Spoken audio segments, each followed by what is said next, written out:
Assalamualaikum warahmatullahi wabarakatuh dan salam sejahtera. Selamat berjumpa kembali di Pendakwah Teknologi. Okey, kali ini saya nak kongsi kepada anda satu recording syarahan yang saya buat untuk Kementerian Pengajian Tinggi. Saya telah dijemput oleh kementerian tu untuk nak bercakap tentang bagaimana IoT ataupun Internet of Things dapat mempengaruhi sistem pendidikan di negara kita ni. Okey, jom kita tengok bahagian pertama syarahan tu.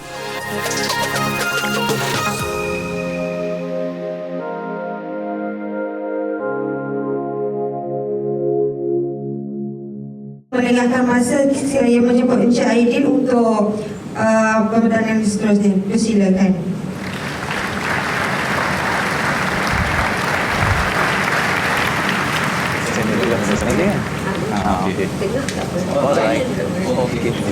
Okay, Assalamualaikum warahmatullahi wabarakatuh. Dia tutup mic. Okay, Assalamualaikum warahmatullahi wabarakatuh. Saya buka ni tak apa kan?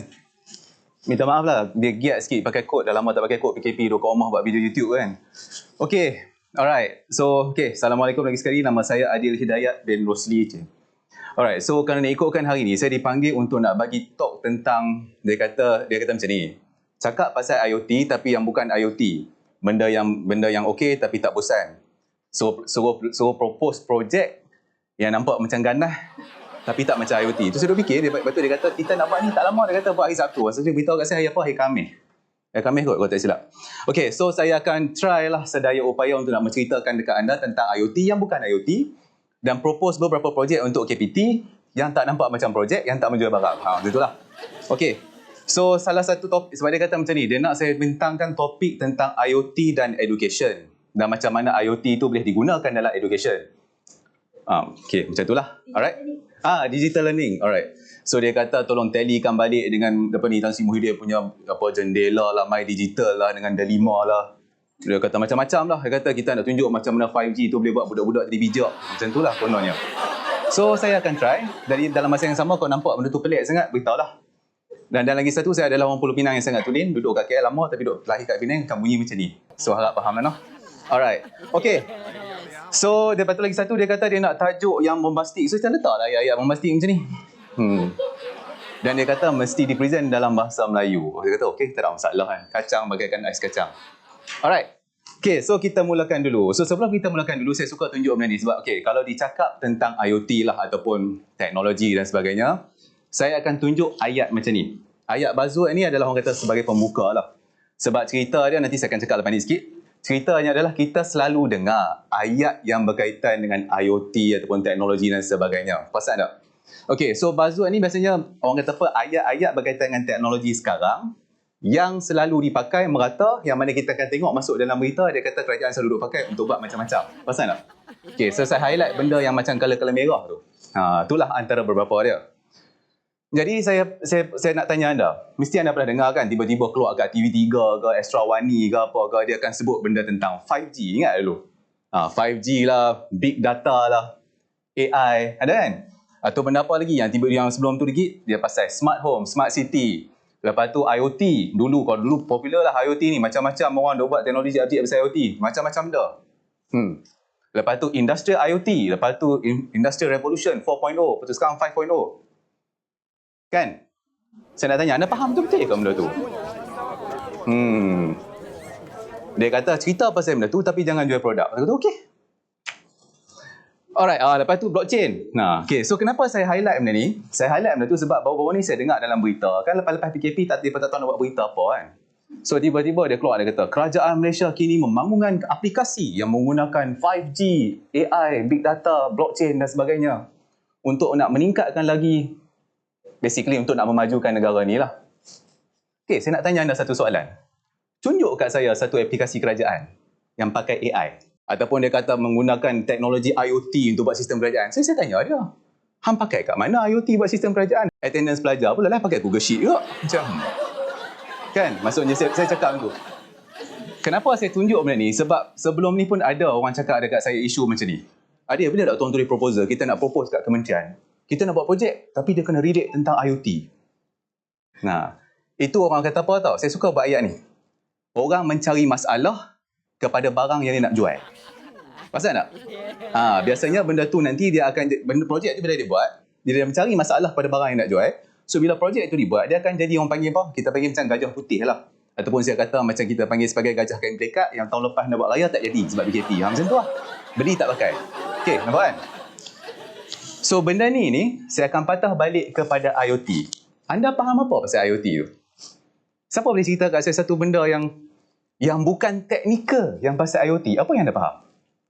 Mesti pernah dengar sebelum ni kan? Ada kan? Confirm kan? Saya bawa hadiah ni. Depa kat belakang tu hadiah. Saya kata siapa boleh jawab dapat iPad Pro lah. MBook apa. Saya kata pelik lah. Dia kata malam sekali lagi masa tengah makan. Saya kata kenapa tak bagi kat menceramah kan? Macam kesian kat saya. Laptop pun dah lama. Okay, tak apalah. Okay, siapa boleh cerita kat saya satu benda yang berkaitan dengan IoT yang dengan cara definition orang biasa yang bukan IoT? Yang masa orang biasa tepi jalan dia faham?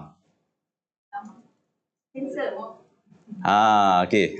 Kalau dengar, dia akan cakap pasal lampu sensor. Okey, apakah kaitan yang sama tentang benda ni? Barang. Pasal tak?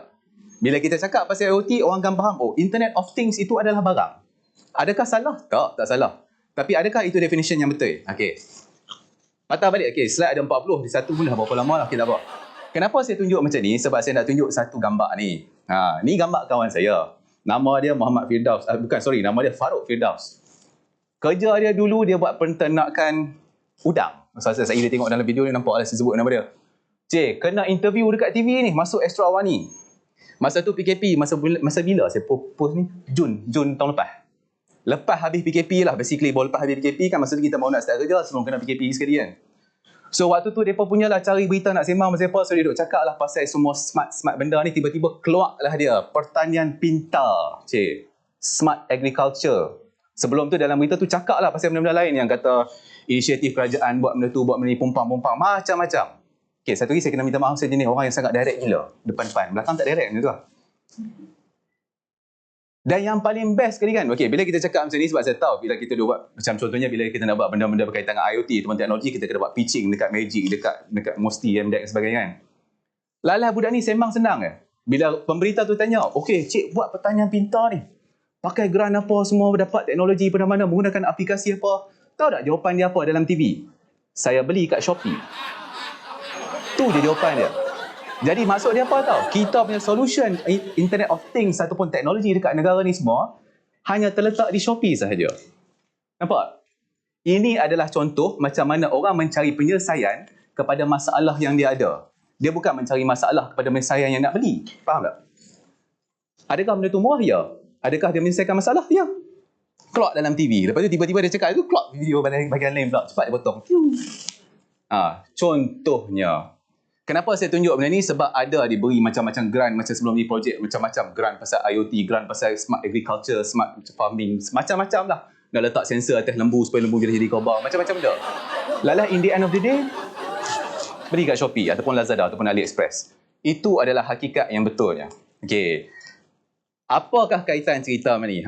So, bila saya tanya soalan yang kata pasal IoT tadi, IoT ni tau, semua orang akan cakap satu benda. Bila kita cakap tentang IoT, dia kata IoT tu barang. Barang yang boleh sambung ke internet, yang boleh dikontrol ke internet. Benda macam tu lah. Basically barang yang ada kaitan dengan perkataan internet. Macam kita buat benda-benda macam ni, bila sebut IoT, kalau kat sekolah rendah ke sekolah menengah ke universiti ke PhD ke master ke, macam ni. Saya duk bergaduh dengan menteri apa kata bila dia cakap, oh kita nak introduce IoT dekat dalam sistem pendidikan. So saya tanya, nak buat apa? Oh, kita nak bagi mereka pakai Raspberry Pi dengan Arduino. So saya tanya dia nak buat apa? Nak suruh baling kat kawan dia macam tu. Kan? So dia kata, oh sebab kita nak ajak dia programming. Saya tanya lagi, nak ajak dia programming apa? Bukan masuk exam pun. Betul tak? Kan? Jadi saya tanya dia satu soalan yang paling basic. Apa faedah hampa nak letak IoT dalam sistem pendidikan tu? Soalan yang paling basic. Okey.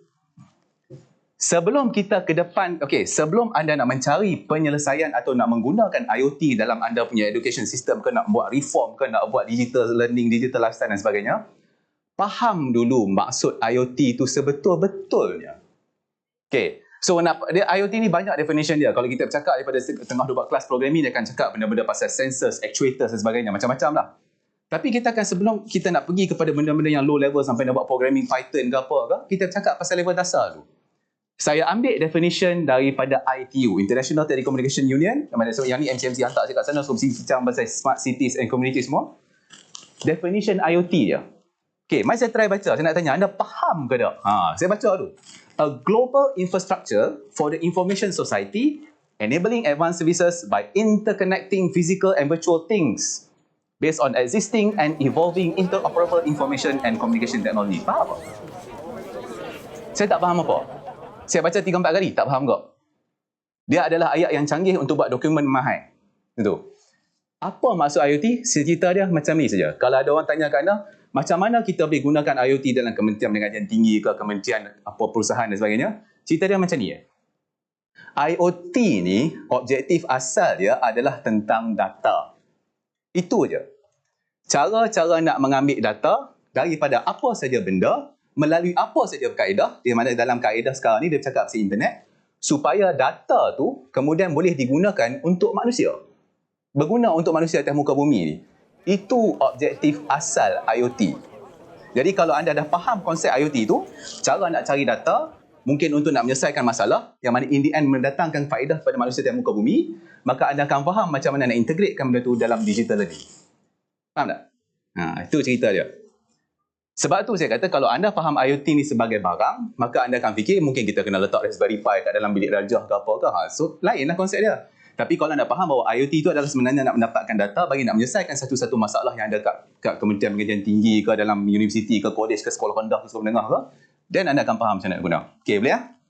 So bila kita bercakap pasal data, dan kalau anda tanya macam mana kita nak menggunakan IoT tu, inilah dia gambar yang sebetul-betulnya. First kali kita nak, okey, dia cerita dia macam ni. Sebelum kita nak buat satu projek itu, dia kena confirm dia kena ada satu masalah, betul tak? Macam contohnya Kementerian Pendidikan Tinggi nak menyelesaikan satu masalah dekat universiti ke dekat mana ke kan. So untuk nak menyelesaikan masalah tu, kita kena collect data. So apabila kita fokus specifically kepada IoT, maka dia kena carilah benda-benda yang nak mendapatkan data tu. Tak kisahlah sensor ke apa. Bila kita dah faham benda apa masalah dia dan data apa yang kita nak collect, baru kita boleh tahu barang apa nak beli, barang apa nak pasang, barang apa nak letak. Tu yang pertama. Lepas kita dah faham bila apa nak dapat data tu nak menyelesaikan masalah, dan kita kena faham juga nak akses data tu pakai apa? Pakai network ke, pakai wifi ke, pakai LoRa ke, pakai tu ke, pakai ni ke, pakai internet ke? Itu cara medium nak dapatkan data tu. So bila dah dapat data tu, baru dia datang part yang paling penting dalam IoT tu, nak buat data analysis. Anda nak analyse data tu, nak tengok apa benda yang berguna dalam data tu untuk nak menyelesaikan masalah yang anda jumpa tadi masa anda buat projek tu. Yang mana projek tu tujuan untuk nak menyelesaikan masalah tu. Boleh? Alright. Dan tu yang datang dekat bawah nombor 5 tu. Yang mana data yang kita buat assessment tu mendatangkan nilai, value yang berguna untuk nak buat something. Yang mana berguna untuk apa? Itu datang nombor 6. Berguna kepada manusia. Itulah cerita dia. Nampak kan? Okay, saya nak tanya. Dia tak nampak macam IoT kan? Penerangan dia tak macam IoT. Tak tunjuk barang. Saya ingat nak bawa lah Raspberry Pi ni. Macam what's the point lah. Macam tu lah. Okay. Sampai sekarang ni boleh tak?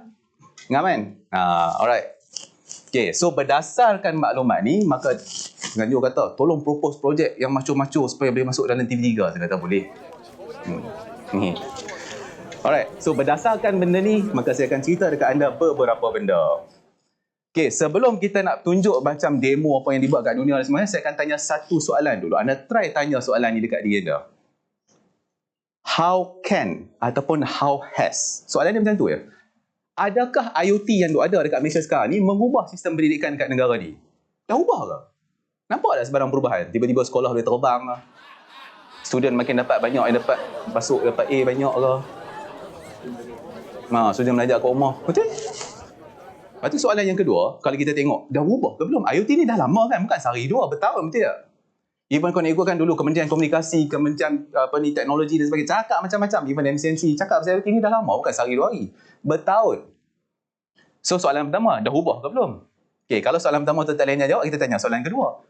Boleh ke benda tu nak mengubah? Sebab apa kita tanya boleh ke tidak? Sebab kalau kita dah tahu awal-awal benda tu tak boleh mengubah, then what is the point kita nak buat projek pakai benda tu, betul tak? Kalau kita dah tahu, oh memang betul IoT ni tak ada faedah untuk sistem pendidikan, then tak payahlah. Faham tak maksud saya? Kalau dia sebagai satu benda silibus untuk diajar, lain cerita. Kalau dia nak digunakan untuk nak bawa perubahan, lain cerita pula. Okay, nampak kan? Okay, so sinilah soalan dia. So untuk nak menjawab soalan ni, maka saya try lah tunjuk beberapa benda lepas ni. Okay. Ini satu benda paling basic dulu. Saya nak tanya kat anda kan. Okay, kenapa saya tunjuk gambar ni? Kita bercakap pasal smart city. Pernah dengar kan ayat smart city? Dia buat tunjuk bandar pintar dekat Selangor, dekat Cyberjaya Bandar Pintar. Oh, nasib baik. Alo belakang tu. Okey. Cyberjaya Bandar Pintar. Putrajaya Bandar Pintar. Banyaklah Bandar Pintar. Johor kan. Johor Bandar Pintar. Melaka Bandar Pintar. Pendek kata setiap negeri yang nak jadi negeri semua nak kata pintar. Tapi bagi signal tak erti juga. Sama kan. Bandar pintar tu tak memintakan orang. Tu beza dia. Saya nak tanya satu benda. Okey, bila kita kenapa saya cakap tadi? Kita masuk ke bahagian smart cities and communities tu benda besar gila. Salah satu subset kecil yang dia berkata benda yang patutnya semua pakai untuk diri sendiri ataupun lifestyle ni dia panggil smart home, smart device. Benda-benda basic untuk orang ramai. Saya nak tanya anda satu soalan. Berapa ramai daripada anda yang buat at least 70% rumah anda jadi smart home? Seorang. Maksudnya kalau kita kira percentage, 10% daripada seluruh orang yang dengar ni. Sebab apa? Sedangkan dalam, mereka dah buat macam-macam. Mereka buat dokumen, buat blueprint. Tak colour biru pun panggil juga blueprint. Tak faham saya.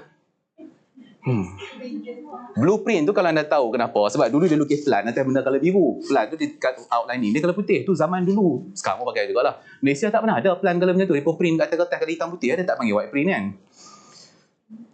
Kenapa benda ni? Sebab dekat contoh lah kalau saya cakap even MCMC dia buat dokumen, buat guideline, buat tu buat ni. Tapi kenapa tak ada orang pakai? Salah satu sebab yang paling asas yang mana mendatangkan masalah kepada semua benda. Betul. Baru nak tanya soalan. Tak sebab saja tak nak bagi. Ambil. Allah dah buat muka kesian. Teruk lah. Tak bagi. Sedih pula. Ambil lah. Inilah satu smart plug. Dia dah buat ada 1%. Dapat 2%. Okay. Sebab yang paling basic dia adalah kos. Tak ada siapa yang di mana hidup dia dalam akal yang normal, yang mana dia lahir tak cacat mental dan sebagainya, yang dia nak beli lampu yang harga RM600. Untuk apa? Supaya dia boleh kontrol pada handphone. Dia kata buat apa? Aku suruh anak aku buat pun boleh. Betul tak? Macam contoh saya cakap macam ni. Pernah ada satu ketika dulu, lampu LED ni mahal gila. Betul tak? Siapa yang pendek kata siapa pakai LED tu sama ada dia anak menteri ataupun dia buat menteri. Salah satu. Pada waktu tu, sekarang lampu LED ni dijual dekat semua tempat termasuk Speedmart, KKMart, 7-Eleven mahal. Pendek kata merata. Dan benda tu berapa? Ada yang RM2, ada yang RM5, ada yang mahal sikit berbelah-belah ringgit. Contohnya benda tu. Bila benda tu dah ada merata, semua orang pakai. Samalah juga untuk apa saja teknologi bila kita cakap pasal IoT nak pakai untuk semua benda. Contohnya macam dia kata smart agriculture, smart classroom dan sebagainya. Sebab mahal. Nak buat smart agriculture, nak memintakan pertanian, nak bagi lembu tu lagi plot susu lagi banyak. Nak kena invest sampai beratus ribu. Petani mana nak buat macam tu? Dia kata, baik aku beli tanah buat lagi banyak lembu. Betul tak? Sama lah juga. Kalau anda, nanti saya akan tunjuk pasal smart classroom. Ada Rina Harun gambar dalam tu. Tak apa. Selalu gaduh benda tu. Okey. Tapi faham lah. Salah satu isu yang paling banyak, satu kos. Yang kedua nak cari barang tu susah. Kita bukan pengeluar. Kita beli barang daripada China. Majoriti barang dari China. Maksudnya kita ni pembeli dan pengguna. Di mana kita pun kadang-kadang tak pandai guna, kena minta orang tolong terang. Itu antara salah satu sebab kenapa benda tu selalu tak jadi. Salah satu sebab. Okey. So, bila anda dah faham dah tu, maka kita boleh tengoklah contoh-contoh IoT dalam sistem education. Okay. Sebelum kita nak buat satu-satu projek ke, nak buat proposal ke apa ke, kita buat macam business case. Siapa dia punya customer tu? Faham tak? Kan? Bila kita dapat customer tu, dan kita tahulah projek tu kita nak buat apa. So, dalam case macam ni, kita nak menggunakan IoT tu untuk nak menyelesaikan ataupun nak satisfykan 4 golongan customer ni. Student tu sendiri, mungkin mak bapak student tu, kalau orang macam kat universiti, mungkin mak bapak tak kisah, tapi kalau kita cakap sekolah rendah, terlibatkan mak bapak, cikgu-cikgu tu sendiri ataupun lecturer tu sendiri, dan last sekali kebencian yang masa melibatkan negara. So, benda apa yang kita boleh buat yang boleh satisfy semua 4-4 ni? So, cerita dia macam ni. Sebelum kita nak cari projek apa yang boleh dibuat dengan IoT tu, kita try tengok apa yang IoT dah buat untuk benda-benda lain. So, saya cari benda 3 yang paling basic lah. 3 paling basic dan 3 paling asas, paling main. Satu, macam mana dia mengubah negara. Satu, macam mana dia mengubah bisnes. Sebab bisnes paling penting, semua nak duit. Dan satu lagi, macam mana dia mengubah orang ataupun lives. So, kalau kita search lah, buka kat Google, dia senang-senang lah. Google keluar apakah improvement pada IoT terhadap negara. So, dia nampak, dia kata smarter city, better healthcare, macam-macam lah mata. Saya highlight yang merah tu, nak tunjuk kepada anda apa yang merah dia boleh buat kepada education sector. Kebaikan pada negara, smarter cities, better healthcare, Dengan kata lain, dia mendatangkan kebaikan daripada segi orang nak duduk sini, sihat lagi sihat. Kononnya lah, saya pun tak nampak tapi okey lah. Daripada segi bisnes, dia kata apa? Improve collaboration. Nak bersembang atau satu sama lain, nak buat projek, apa senang, nak cakap pasal tu, pasal ni, meeting, semua senang sebab ada teknologi, enabler, semua ada. Increase office efficiency. Efficient lah pendek katanya. Pendek katanya kalau anda tengok sebelum ni, dia ada sedikit sebanyak yang boleh dikaitkan dengan sistem pembelajaran. Tak kisah rendah ataupun menengah ataupun tinggi. Dan kalau kita tengok daripada segi hidup pula, saya highlight satu benda yang sentiasa berulang. Smart. Tapi satu benda saya kena faham, saya kena bagi anda faham, bila kita bercakap pasal IoT ke, smart cities ke apa ke, mereka assume benda tu akan menyebabkan orang jadi bijak. Tak, benda tu tak bagi bijak. Dia bagi malas dia dah, sepatutnya kau ikutkan. Dia sebenarnya, benda iaitu dia membijakkan benda pada sekeliling anda tu untuk nak memudahkan hidup anda. Itu cerita dia. Dengan kata lain, semua benda ni kita buat untuk nak memudahkan something. Itulah objektif dia. Sebab kalau macam contohnya saya tunjuk dekat anda, inisiatif Smart Dubai lah apa ke. Last sekali dia buat apa? Dia nak mengincreasekan happiness of dia punya citizen. Itu ayat dia. Itu ya. Bukan nak kata nak suruh nampak kereta terbang kat sana. Tak, dia letak kereta terbang tu supaya semua orang suka. Pendek kata kalau orang suka, kerajaan tu berjaya. Tu je ayat dia. So asas macam ni lah anda kena fikir bila nak cakap pasal IoT dalam education. Alright. So, projek yang boleh dibuat, yang boleh dipropose kepada pihak kementerian yang berkaitan dengan IoT, yang boleh dicakap kepada Tan Sri Muhyiddin Yassin untuk menang PRU15. Ayat dia.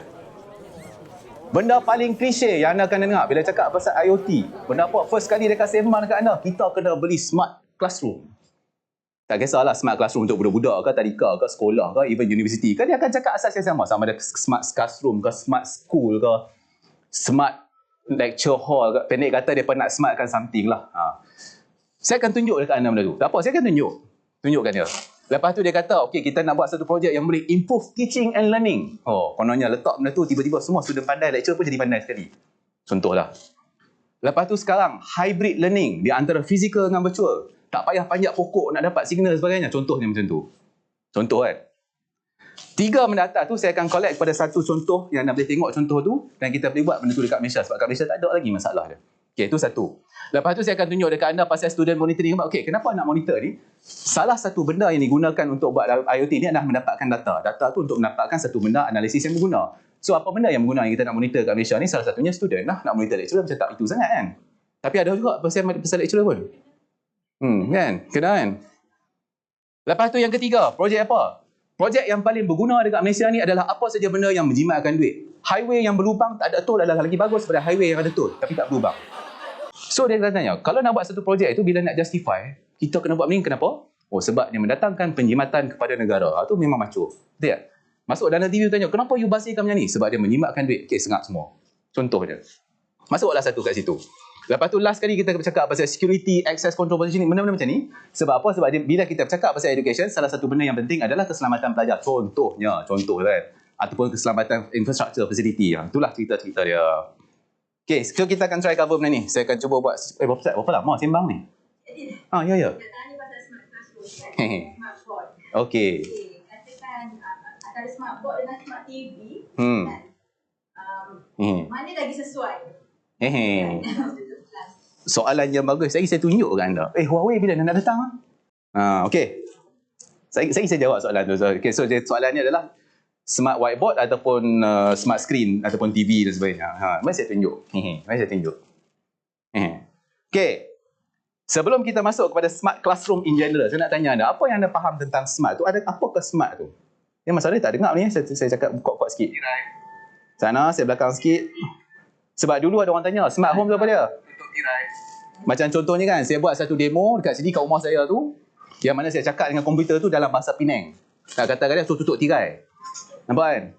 Okay, lepas tu ada orang kata, you tipu lah ni, confirm edit dalam video. Saya kata apa, barang edit, budak-budak sajak boleh lah edit dia lah. Tu saya buat lagi satu video. Cakap lagi bahasa Penang lagi pekat. Hang tolong buka tirai jap. Nampak? Sebab ramai ni, universiti lecturer memang kata, kita pun boleh buat. Tapi apa kaitan dengan ni? Saya tunjuk benda ni sebab apa? Sebab bila kita bercakap, okey, kenapa? Sebab sebelumnya ada institut datang jumpa saya, dia kata dia nak buat digital learning. Center untuk digital learning. Nak bercakap pasal digital learning, nak integratekan digital lifestyle. Bukan salah satu. Benda yang sentiasa diulang adalah first kali smart whiteboard. Benda macam tu. Ergonomic chair. Kedudukan kelas dan sebagainya. Jadi bila orang kata pasal smart benda detail ni, dia akan benda yang kena fikir benda tu je. Sama lah juga stereotip dia fikir bila kita kata smart home, apa dia? Tukar lampu. Dia tukar lampu, beli smart light bulb. Stereotip dia macam tu, dia tak faham konsep lain. Okey, saya cari berita sanggup.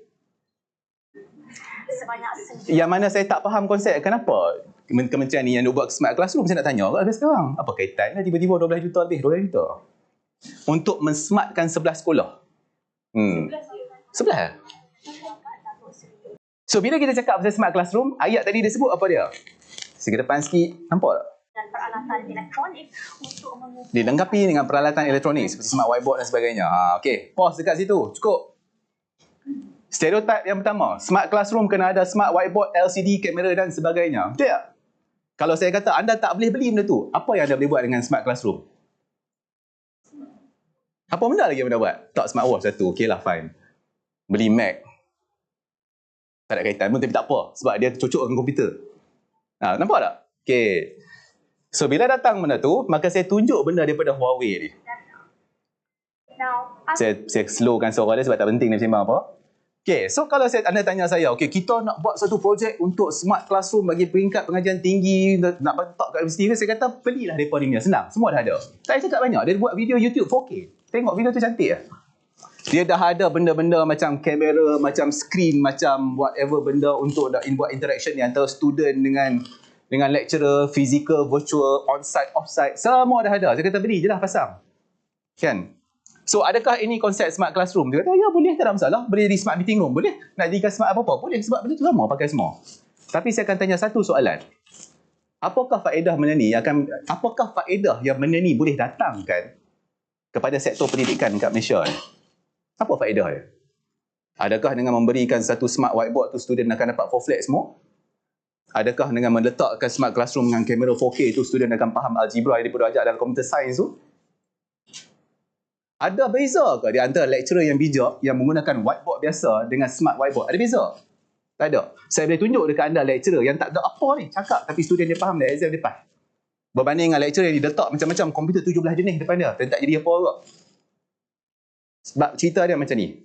Samalah juga macam barang, samalah juga macam iPhone. Semua orang boleh beli iPhone 12 Pro Max 512 paling tinggi. Tapi bukan semua orang reti pakai betul-betul. Dan bukan semua orang perlu, melainkan sebab belagak. Faham tak? So, berbalik kepada soalan ni. So, kalau orang tanya, okey, kami dah faham. So, tuan kata smart classroom tak payah beli ni. Saya tak kata apa tu. Saya kata kita punya objektif nak buat smart classroom tu salah. So, apakah objektif dia? Anda pernah tengok tak benda ni? Saya tak tahu anda pernah tengok apa tak. Saya buka kuat sikit. Ini ada nama orang, ni nama dia Tony Robbins. Yang dia buat motivational speaker lah. Sembang gila-gila. Masa ni saya ambil video yang paling last masa PKP itu. Ada lagu, senang. Apa beza dia dengan sistem pembelajaran? Tak ada. Dia gunakan smart whiteboard. Dia gunakan smart apa, semua pendek kata macam-macam. Kurang sikit. Itu lecturer dia. Belakang tu smart screen. Tu semua dia punya student. Anda akan nampak benda ni sama dekat Malaysia. Tapi dia tak sampai level macam ni. Benda yang sama adalah dia akan kata say I saja. Saya tak disebut. Salah. Faham kan? Tak faham? Tak apa. Say I. Faham kan? Anda kenal kan zaman dia kata say I tu? Ini contoh version bahasa Malaysia tapi global punya level. Okay, saya berhenti separuh lah sebab dia duk cakap pasal motif. Okay, pause kat sini. Biasalah, dia punya konsep adalah masuk dalam tu, jerit, melompat. Kau kaya, aku kaya, kita keluarkan gaya. Macam tu lah ayat dia. Saya tak gaya pun. Saya cukup. Tak apa, tak boleh. Bahaya. Sebab record. Dah lah live masuk YouTube. Okay. Tunjuk dekat saya. Ada smart screen, ada smart whiteboard. Whiteboard lah tu certain point sebab dia melukis. Ada student ramai. Ada lecturer kat tengah tu. Konsep yang sama macam nak buat digital learning dengan smart classroom. Kenapa dia ni menghasilkan kononnya benda yang best-best? Kita pun nak buat benda yang sama juga kan? Tapi saya akan tanya, okay, bila anda dah faham, nampak saya tunjuk. Macam smart classroom, menggunakan teknologi macam-macam, ada kat situ, semua nampak. Video semua cantik, internet pun ada, nak kata 5G pun boleh ada. Pendek kata apa saja benda yang ditunjuk dekat dalam kita punya jendela dan sebagainya dengan apa benda delima semua disumbat dalam video ni satu. Jawab soalan ni. Siapa boleh jawab, saya bagi lagi satu plug.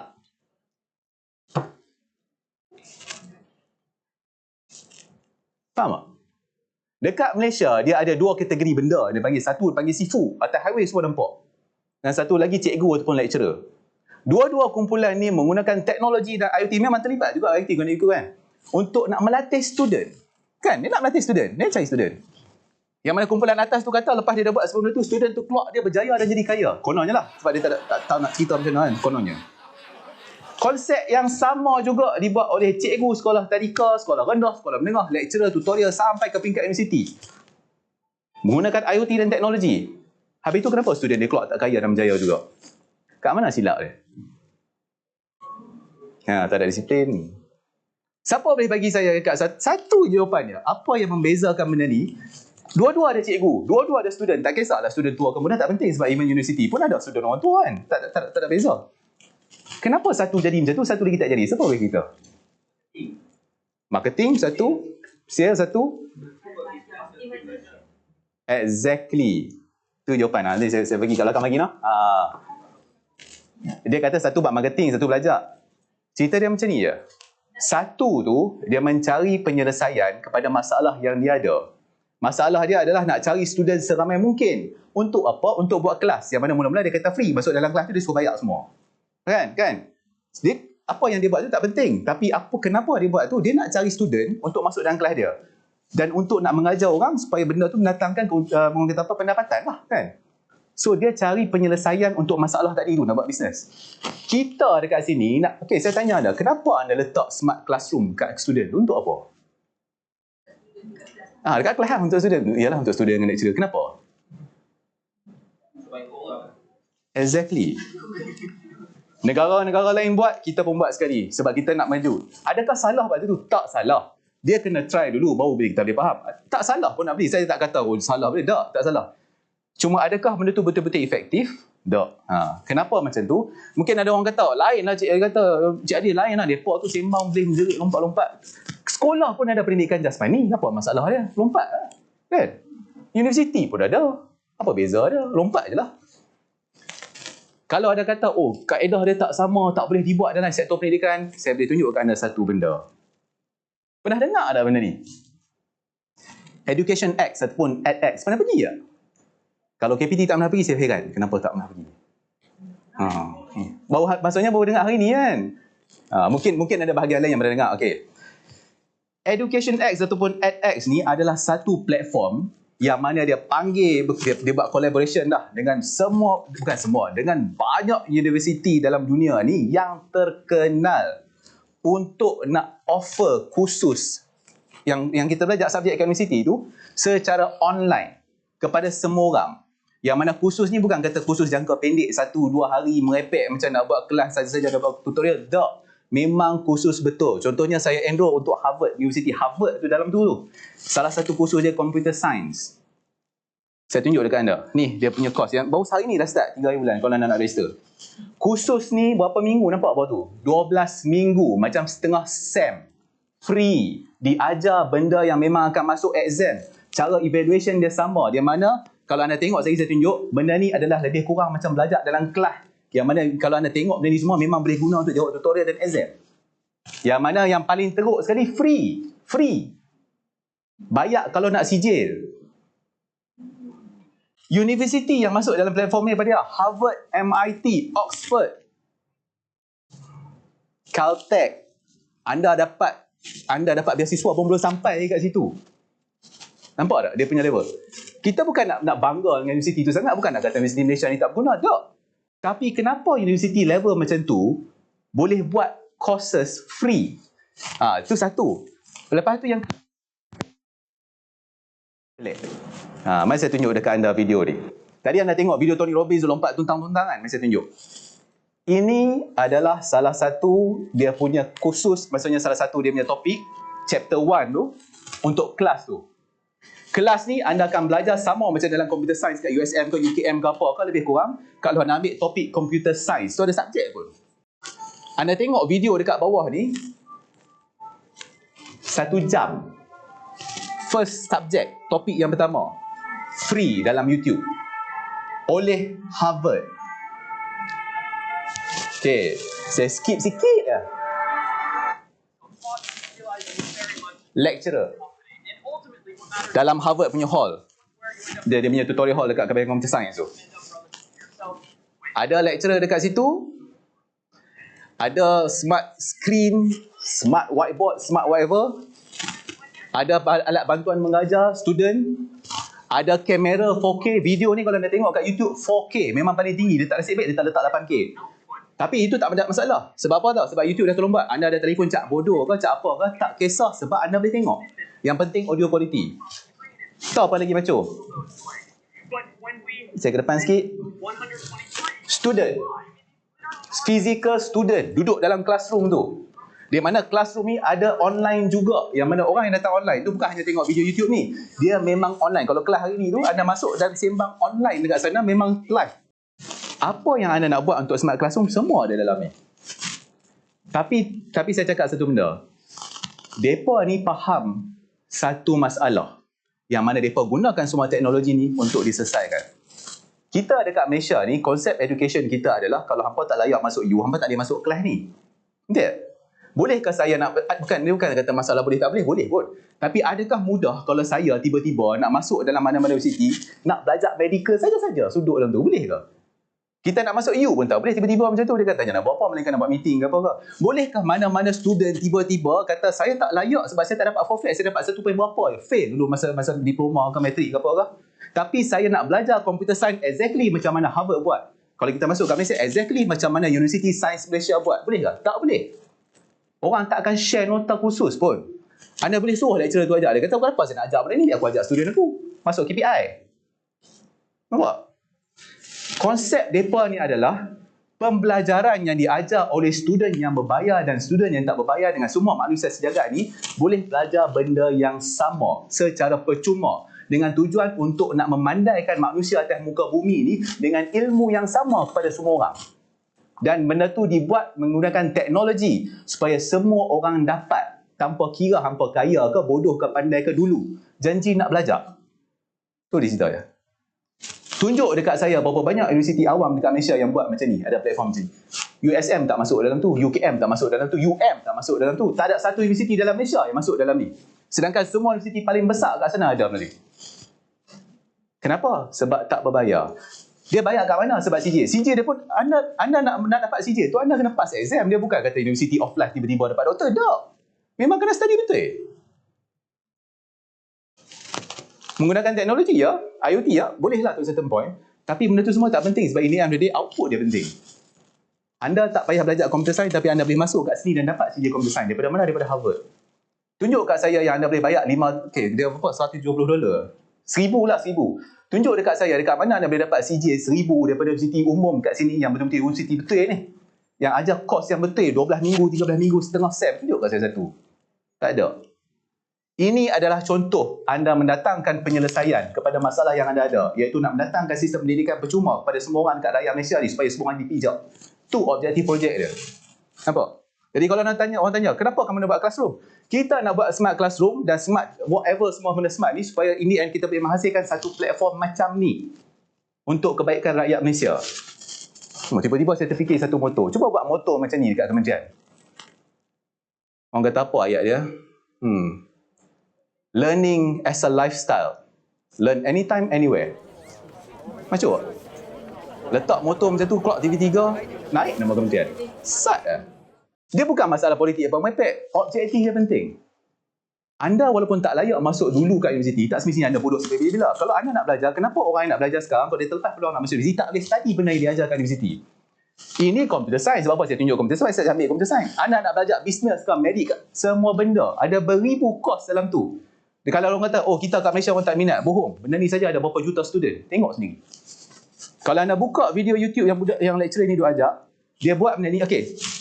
Konsep, contohnya konsep, okey. Ini kalau saya turun sikit kepada sekolah rendah, sekolah menengah kan. Kan masa PKP kenapa? Benda pertama kenapa? PDPR kan. Panjat atas pokok nak dapat internet, pokok panjat atas dia jatuh pokok, tak mati. Benda ni dibuat pada 2019, sebelum virus orang makan Batman lagi. Dah ada. Kita dekat Malaysia bila tiba-tiba belajar pada rumah baru sibuk nak beli laptop 4G tak cukup, nak buat 4G tiba-tiba nak buat 5G, tower tak pasang, mengaku ada signal. Nampak? Mereka buat konsep virtual dengan orang kata apa, physical dengan virtual learning tu bukan sebab nak menyelesaikan masalah pandemik ke apa ke. Sebagai keperluan untuk nak menyebarkan maklumat dan ilmu. Kenapa kita bila datang masalah baru nak fikir? Lepas tu beli pula bergaduh. Kita pergi DBR nak beli laptop, nak buat tu, nak buat ni. Tiba-tiba masuk sekolah balik. Tu sekarang pergi sekolah pula pelik. Saya siap bergaduh dengan YB saya kata. Dia kata, saya nak beli Raspberry Pi untuk student. Saya kata, nak beli Raspberry Pi. Buat apa? Budak tu nak install WhatsApp LT.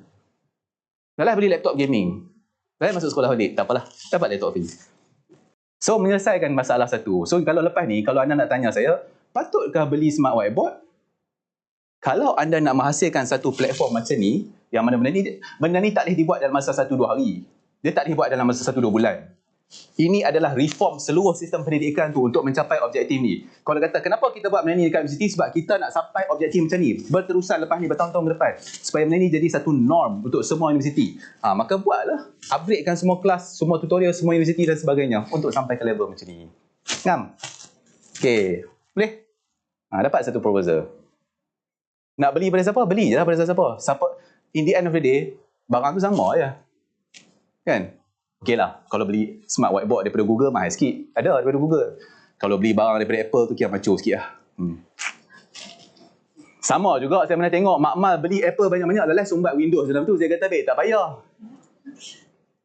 Dia supaya macam... tak apalah. Okey. Tak apa. Ini, macam tadi kan, dia pakai platform edX tu. Kalau even tak masuk dalam platform, tak register pun, benda tu daripada Harvard tu ada online. Dia buka sekarang kat YouTube. Dan dia ada course content, semua ada. Semua platform. Facebook, YouTube, LinkedIn, GitHub, TikTok, macam-macam. Sebab pada dia, apa saja platform, janji maklumat tu sampai. Ada orang belajar untuk dapat sijil, ada orang belajar untuk lulus exam, ada orang belajar untuk dapat degree dan sebagainya. Ada orang teringin nak tahu. Sebarkan ilmu. Ini yang dia lecture tu sebar lah. So kenapa kita tak buat macam ni? So benda ni, sebab tu saya kata bila anda nak buat benda ni, dia kena reform untuk satu objektif yang lagi besar. Objektif yang lagi besar apa? Benda ni lah. Buat untuk universiti, buat untuk college, buat untuk sekolah rendah, sekolah menengah. Datang pilah virus cak apa lepas ni pun, ada sekolah ke tak ada sekolah ke, setiap student boleh belajar benda yang sama pada anytime menggunakan teknologi. Tak payah panjang pokok, tak payah terlepas kelas waktu tu.